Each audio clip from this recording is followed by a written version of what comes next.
त्र्यंबकेश्वर नगर परिषदेकडून पर्यावरणपूरक गणेशोत्सवाचे आवाहन।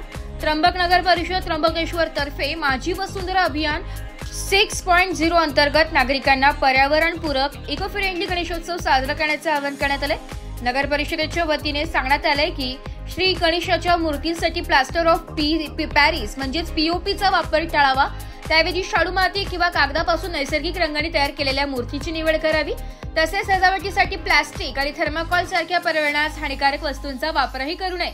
गणेश पूजनानंतर निर्माल्य नदीमध्ये न टाकता त्याची योग्य विल्हेवाट लावावी आणि गणेश मूर्तीचे विसर्जन नदीमध्ये न करता कृत्रिम तलावात करण्याचे आवाहनही नगर परिषदेकडून करण्यात आले। कृत्रिम तलावात विसर्जन झालेल्या मूर्तींचा पुनर्वापर करणाऱ्यांवर भर दिला जाते।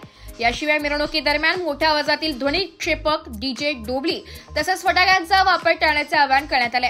त्र्यंबक नगर परिषद त्र्यंबकेश्वराच्या मुख्याधिकारी तथा प्रशासक डॉक्टर श्रेयादेव चक्के यांनी सर्व नागरिकांना पर्यावरणपूरक गणेशोत्सवाच्या हार्दिक शुभेच्छा दिल्या आणि सर्वांनी या उपक्रमात सक्रिय सहभाग घ्यावा असे आवाहन केले। नाशिक लोकशाही न्यूजसाठी वैष्णव घोलप, त्र्यंबकेश्वर।